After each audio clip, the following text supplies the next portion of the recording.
Efek tindal adalah gejala terlihatnya berkas cahaya apabila diarahkan ke dalam suatu medium yang mengandung partikel-partikel koloid. Mari kita simak contoh efek tindal dalam kehidupan sehari-hari. Hamburan partikel koloid berupa aerosol cair berasal dari gas-gas yang ada di udara, oksigen, nitrogen, dan lain-lain yang mengakibatkan langit berwarna biru dan jingga. Jika intensitas cahaya yang dihamburkan berbanding lurus dengan frekuensi, maka pada siang hari, ketika matahari melintas di atas kita, frekuensi paling tinggi menyebabkan warna biru yang banyak dihamburkan, sehingga kita melihat langit berwarna biru. Sedangkan ketika matahari terbenam, hamburan frekuensi rendah menyebabkan warna merah yang lebih banyak dihamburkan, sehingga kita melihat langit berwarna jingga atau merah. Jika seberkas cahaya dilewatkan pada suatu sistem koloid, maka cahaya tersebut akan dihamburkan, sehingga berkas cahaya akan kelihatan. Sedangkan jika cahaya dilewatkan pada larutan sejati, maka cahaya tersebut akan diteruskan. Sifat koloid yang seperti inilah yang dikenal dengan efek tindal, dan sifat ini dapat digunakan untuk membedakan koloid dengan larutan sejati. Gejala ini pertama kali ditemukan oleh Michael Faraday, kemudian diselidiki lebih lanjut oleh John Tyndall pada tahun 1820 hingga 1893, seorang ahli fisika yang berkebangsaan Inggris. Praktikum sederhana untuk melihat terjadinya efek tindal dapat kita amati dengan menggunakan larutan yang mudah dijumpai.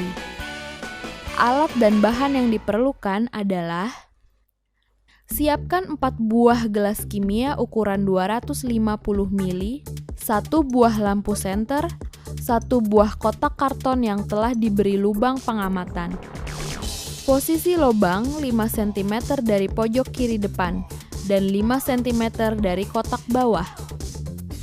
Untuk bahannya, siapkan larutan gula, larutan susu, agar-agar, campuran air, dan tanah. Nah, langkah berikutnya, isi masing-masing gelas dengan bahan-bahan tadi 100 ml.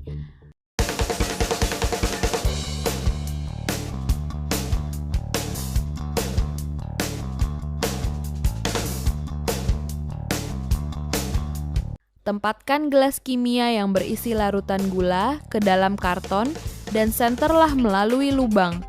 Amati apa yang terjadi. Setelah kita amati, hasilnya adalah pada larutan gula, cahaya akan diteruskan. Larutan gula disebut larutan. Pada larutan susu, cahaya akan dihamburkan. Larutan susu disebut koloid. Pada agar-agar, cahaya akan dihamburkan. Agar-agar disebut koloid. Pada campuran air dan tanah, setelah didiamkan akan terbentuk pemisahan. Lapisan atas adalah air, lapisan bawah adalah endapan tanah.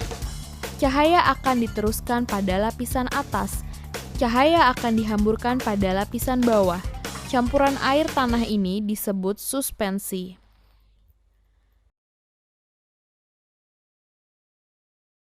Gerak Brown merupakan gerak patah-patah atau zigzag-zigzag dari partikel koloid yang terus-menerus dan hanya dapat diamati dengan mikroskop ultra. Gerak Brown terjadi sebagai akibat tumbukan yang tidak seimbang dari molekul-molekul medium terhadap partikel koloid.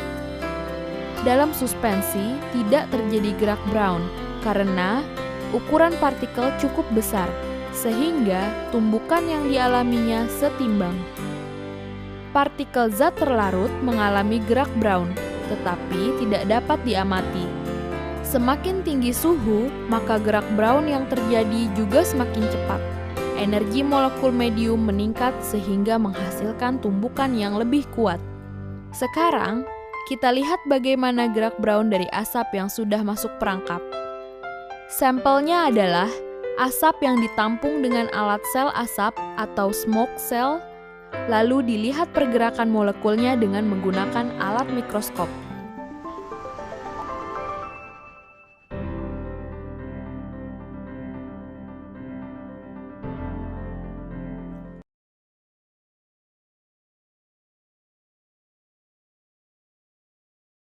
Elektroforesis adalah pergerakan partikel koloid dalam medan listrik.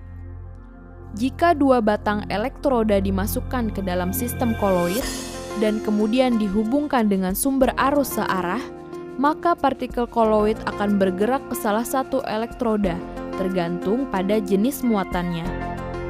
Koloid bermuatan negatif akan bergerak ke anoda yang mempunyai elektroda positif, sedangkan koloid bermuatan positif akan bergerak ke katoda yang mempunyai elektroda negatif. Penerapan ini dapat kita lihat pada beberapa contoh seperti pada pembuatan sarung tangan ini. Getah karet diendapkan pada cetakan berbentuk tangan secara elektroforesis. Gas buangan pabrik yang mengandung asap dan partikel berbahaya dapat diatasi dengan menggunakan alat yang disebut pengendap Cottrell. Prinsip kerja alat ini memanfaatkan sifat muatan dan penggumpalan koloid, sehingga gas yang dikeluarkan ke udara telah bebas dari polutan.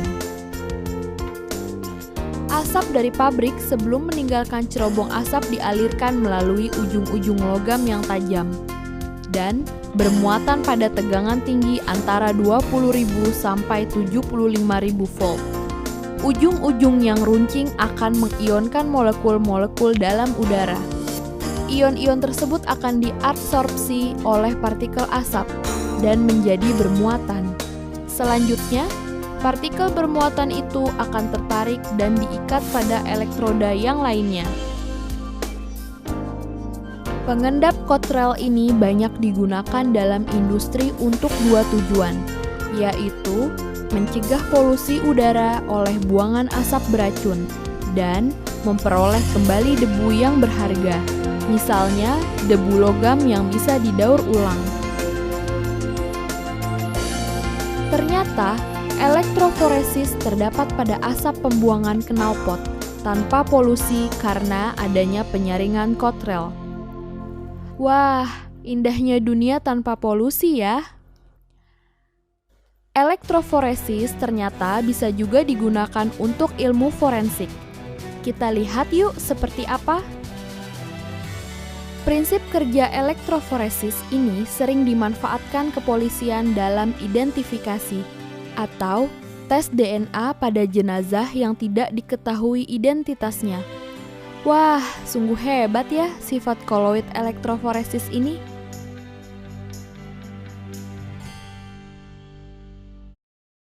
Adsorpsi adalah peristiwa di mana suatu zat menempel pada permukaan zat lain, seperti ion H+ dan OH- dari medium pendispersi. Untuk berlangsungnya adsorpsi, minimum harus ada dua macam zat, yaitu zat yang tertarik disebut adsorbat dan zat yang menarik disebut adsorban.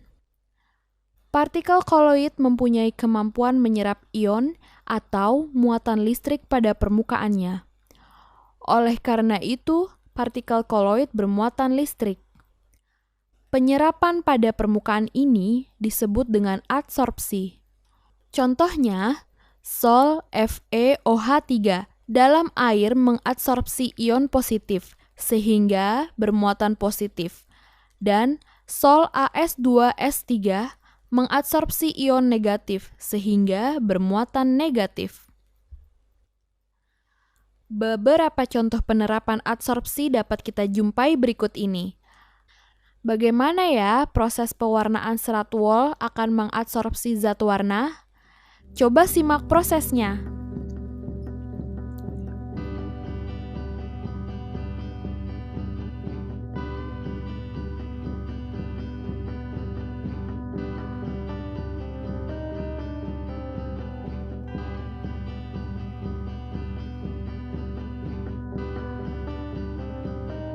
Bagaimana ya cara kerja obat?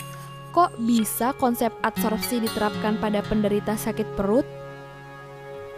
Obat akan menyerap racun atau bakteri yang ada di dalam tubuh untuk dikeluarkan bersama dengan kotoran.